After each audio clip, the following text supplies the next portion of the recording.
3বার দেশে যেতেই পারেন, 4বারও যেতে পারেন। এরকম 7 দিনের জন্য আমার কোনো প্রয়োজন আছে, আমি যাব, 1 মাসের জন্য যাব, কোনো আপত্তি নাই।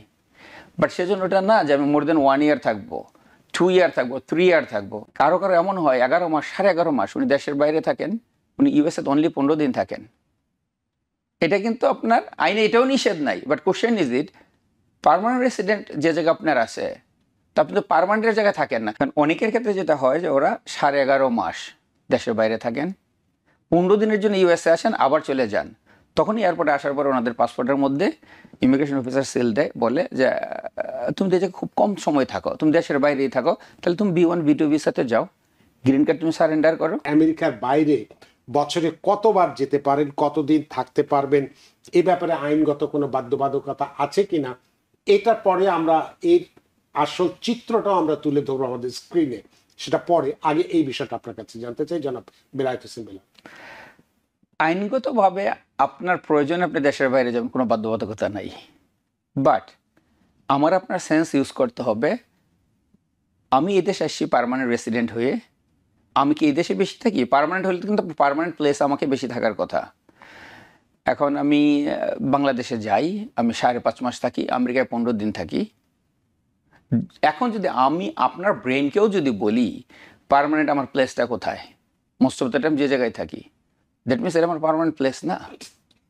আমাদের আইনের নির্দিষ্ট কোনো টাইম লিমিট নাই যে আপনি 7 দিন পরে যেতে পারবেন না, 1 মাস পরে আপনি যেতে পারবেন না। না, আপনার অধিকার, আপনি যাবেন, দরকারে যাবেন।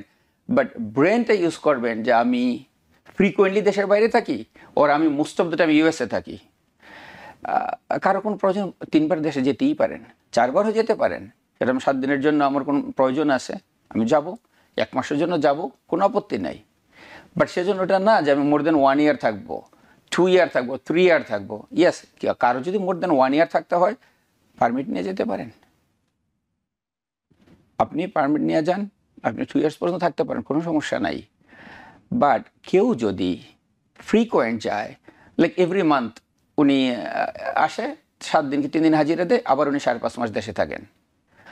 কারো কারো এমন হয় 11 মাস, 11.5 মাস উনি দেশের বাইরে থাকেন, উনি ইউএসএ অনলি 15 দিন থাকেন। এটা কিন্তু আপনার আইনে এটাও নিষেধ নাই। But question is it, permanent resident যে জায়গা আপনার আছে, তা আপনি তো পার্মানেন্টের জায়গায় থাকেন না। প্রশ্ন হচ্ছে সে জায়গায়। তাহলে সেক্ষেত্রে এই ক্ষেত্রে আমরা একটা ছবি দেখি, একটা পাসপোর্টের ছবি আমরা দেখি, যে তাহলে আমরা বুঝতে পারবো যে এক্ষেত্রে অ্যাবান্ডনমেন্ট অফ যেটা রেসিডেন্সি, এক্ষেত্রে কতটা কার্যকরী হয়। আমরা দেখতে পাচ্ছি, আমরা স্ক্রিনে দেখতে পাচ্ছি যে দেখা যাচ্ছে যে কেউ 6 মাসের বেশি বাইরে থাকেন, তাহলে এই যে অ্যাবান্ডনমেন্ট অফ রেসিডেন্সি এটা গণ্য হয়, তাই না? তো সে কারণেই কি এই পাসপোর্টের উপরে এই সিলটা দেওয়া হয়েছে, এবং সেখানে স্পষ্ট করে আমরা দেখতে পাচ্ছি লেখা রয়েছে যে রি এন্ট্রি পারমিট রিকোয়ার্ড, তাই না? বা অ্যাবান্ডনমেন্ট LPR মানে legal permanent residency status appeal for B1 B2 visa. তার মানে তোমার এটা দরকার নেই, তুমি এমনি ভিজিট ভিসা নাও। কেন এটা লিখো? ওকে, একটু আগে আমি আপনার সাথে সেম জিনিসটা আলোচনা করতেছিলাম। আমাকে যদি পার্মানেন্ট রেসিডেন্ট দেওয়া হয়, আমি সাধারণত এই দেশেই বেশি থাকার কথা। কারণ অনেকের ক্ষেত্রে যেটা হয় যে ওরা 11.5 মাস দেশের বাইরে থাকেন, 15 দিনের জন্য ইউএসএ আসেন, আবার চলে যান।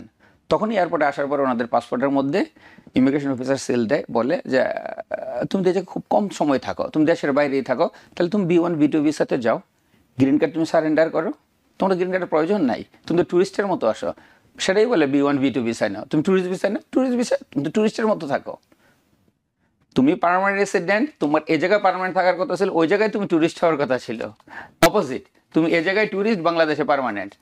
তখন ওরা যেটা বলে, রিকমেন্ড করে যে রিএন্ট্রি পারমিট, যদি লম্বা সময় কোনো কারণ এমন হইতে পারে, লেটস এক্সাম্পল আপনার ছেলে মেয়ে অথবা আপনার কোনো জব বাংলাদেশে ছিল, হয়তো আপনার জবটা আর 1 বছর বা 2 বছর পরে শেষ হবে, রিটায়ার্ড আপনি করবেন। তো সেক্ষেত্রে হয়তো আপনার হচ্ছে ভাই আমি এত বছর চাকরিটা করলাম, আর 2 বছরের জন্য আমি আমার চাকরিটা ও রিটায়ারমেন্ট আমি লস করতে চাই না। ইয়েস, এই দেশ আপনাকে নিষেধ করবে না, এদের অপরচুনিটি দেশ, সব অ্যালাউ করে আপনাকে। আপনি রিএন্ট্রি পারমিট নিয়ে যান, 2 বছরের জন্য আপনি যান। সেটাও আমরা দেখি।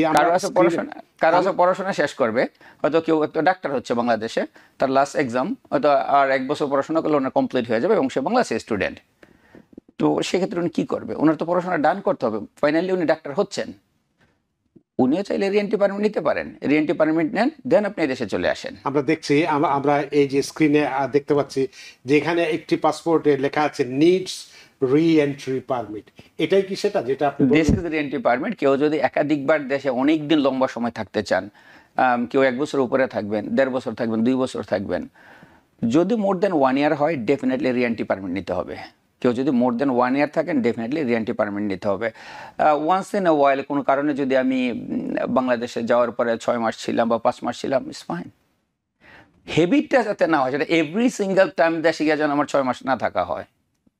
ওয়ান্স ইন আ ওয়াইল কোনো কারণে আমি বাংলাদেশে গেলাম, হয়তো 2 মাস থাকবো, 3 মাস থাকবো, বাট কোনো রিজনে সামহাও আমি 6 মাস ছিলাম, 7 মাস ছিলাম, 8 মাস ছিলাম, ইয়েস। যদি মোর দেন 6 মান্থ হয়, তাইলে যে জিনিসটা আছে, আমরা গ্রিন কার্ড পাওয়ার পরে আমরা তো অ্যাপ্লিকেশন করবো পাসপোর্টের জন্য, সিটিজেনশিপ হওয়ার জন্য। 1 at a টাইম যদি কেউ মোর দেন 6 মান্থ দেশের বাইরে থাকে, তাহলে কিন্তু তার এলিজিবিলিটি নষ্ট হচ্ছে। যদি এক্সাম্পল আপনাকে ক্লিয়ার, হ্যাঁ সিটিজেনশিপ যদি আমরা ক্লিয়ার করে বলি, এখন 2025, ওকে, 2020 থেকে আপনি দেশে থাকেন, ওকে, আপনার অলমোস্ট ডান, লাস্ট 4 ইয়ার্স আপনি ছিলেন এবং এবছর আপনার 5th ইয়ার। এখন আপনি চাইলে অ্যাপ্লিকেশন করতে পারেন সিটিজেনশিপের জন্য।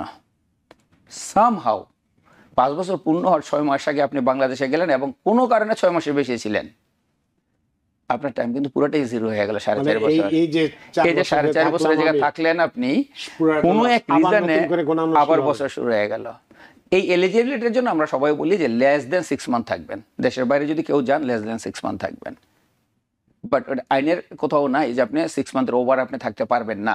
বাট সে যদি কারো প্রয়োজন পড়ে, not always, not frequently, once in a while আপনার কোথাও সমস্যা হয়ে গেছে, ইয়েস আপনি থাকেন, বাট সে যেন এভরি ইয়ার একবার না হয়, এভরি ইয়ারে 2 বার না হয়, এরকমটা যাতে না হয়। যদি এরকম কারণে নিত্যান্ত লাগে তখন রিএন্ট্রি পারমিট নিতে হবে।